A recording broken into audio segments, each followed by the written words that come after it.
Je vais t'expliquer comment je suis tombé pour la première fois, je vais te parler des protections et je vais te dire surtout pourquoi je suis hyper content d'être tombé. Si tu décides de ne pas mettre de protection, sache que c'est ta décision et que si tu tombes... Alors si tu ne me connais pas, je suis Xavier Fifi, j'ai 28 ans, j'ai appris le roller il y a bientôt 1 an. Dans cette chaîne, je partage avec toi mon expérience du roller. Si tu es intéressé par tous les conseils que je donne dans mes vidéos, tu peux t'abonner dès maintenant. Pour commencer, je vais t'expliquer comment est-ce que je suis tombé. Donc avec John, on est parti sur les quais et ensuite on s'est dit bon, on rentre, on allait prendre le métro. Donc on était à peu près à 50-100 mètres du métro et je vois un petit obstacle. Je me dis ah, ça c'est mon truc. Je saute l'obstacle, je ratterris, je tombe dans une sorte de crevasse que j'avais pas vue. Donc directement, je tombe sur mes poignets. Moi tout le temps, en tout cas le plus souvent, je mets mes protège-poignets. Donc du coup, je tombe sur mes protège-poignets. Je sens que vraiment il rip sur le sol et là, le temps s'arrête et je me dis putain, heureusement que j'ai mes protège-poignets. Mais pendant que je pense à ça, je sens qu'il y a mon coude ici. Alors encore voilà, ça coule un petit peu. Donc je sens qu'il y a mon coude qui frotte sur le sol et je me dis oh punaise. Ensuite je me relève et je regarde, je vois, bon ça va, c'est superficiel. Donc voilà comment je suis tombé. C'est clair que lorsque tu tombes, c'est toujours embêtant. On n'est jamais content de se dire « Ah, ça y est, ah, j'ai une cicatrice, je me suis tombé, ah, je vais avoir une cicatrice, ah, super !» Surtout encore pour un gars, bon, on va se dire que ça va. Mais pour une fille, je pense que c'est encore plus délicat de se tomber, d'avoir une cicatrice, voilà, c'est pas super esthétique. Voilà quoi, c'est pas le top. C'est pas un hasard que je me suis blessé, c'est parce que je n'ai pas mis de protège-coudière, donc je me suis blessé. Donc si j'avais des protège-coudières, si j'avais des coudières, je me serais absolument pas baissé, je serais tombé, je me serais relevé, j'aurais souri, ah, ça aurait été marrant et puis j'aurais continué. Ce qui arrive constamment à tout le monde. Et je suis super content déjà d'être tombé. Pourquoi? Je dirais la vraie raison à la fin plus tard. Mais parce que ça fait super longtemps que je vais parler justement des protections. Et là, ça me donne vraiment l'opportunité de pouvoir en parler. Moi, je perçois le fait de mettre des protections comme une forme de responsabilité personnelle.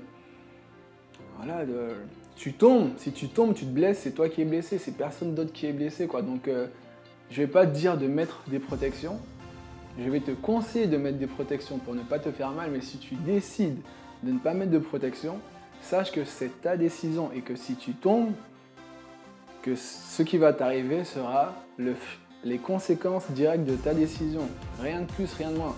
Donc, si tu es prêt à assumer de tomber et de te blesser, mais pas de protection, c'est cool.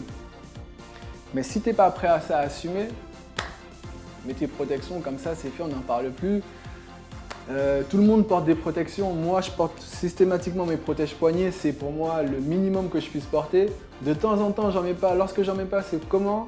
C'est lorsque vraiment je sors et je vais faire un truc à la cool et que je sais que je vais quasiment rien sauter, je vais rien faire. Donc, les risques sont minimes. Donc, je ne mets pas mes protège-poignets. Et ça encore, c'est sous ma responsabilité parce que on ne sait jamais quand on va tomber. Je veux dire, tu te lèves pas le matin, tu te dis « Ah tiens, aujourd'hui je vais tomber, ah, je vais mettre mes protège-poignets ou je vais mettre mes genouillères. » Jamais, tu vois. Donc c'est vraiment la responsabilité de tout un chacun. Et voilà pourquoi je suis hyper content d'être tombé. Depuis que je fais du roller, ça va bientôt faire 1 an, je suis tombé juste une fois. Pourquoi? C'est parce que je faisais du roller dans le noir, il y avait une zone qui n'était pas éclairée.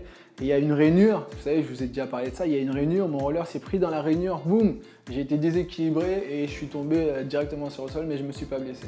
C'était ma première chute. Et là, c'est ma deuxième chute, on peut dire ça comme ça. Et là, ça c'est ma première blessure. J'ai encore moins peur de tomber parce que je suis tombé. L'idée, c'est pas le fait de tomber en fait. Le truc, c'est vraiment de qu'est-ce que je fais ensuite? Est-ce que je reste là-dessus? Est-ce que ça me traumatise et finalement, ça m'empêche de continuer à faire du roller?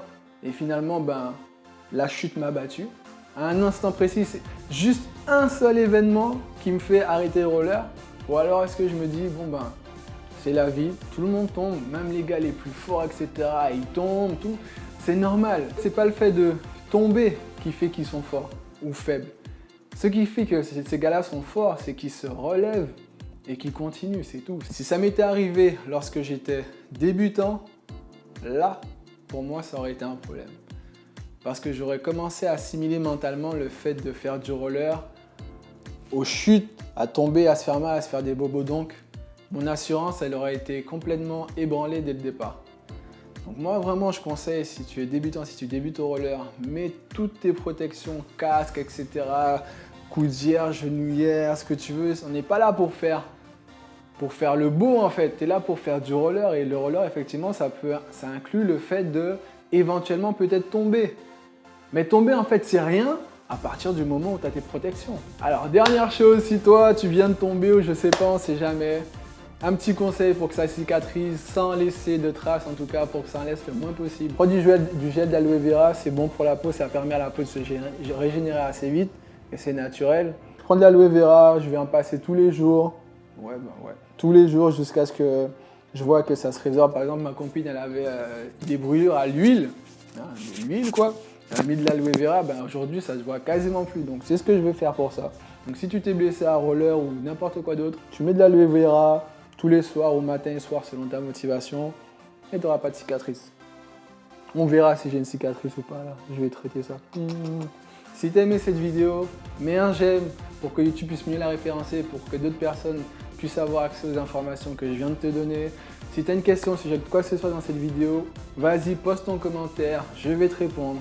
Et si tu veux débuter à roller et comme moi, tu as des difficultés, j'ai créé un programme spécialement pour toi où je te donne mes meilleurs conseils pour que tu puisses bien débuter à roller rapidement. Et sur ce, je te dis, prends soin de toi, mets tes protections.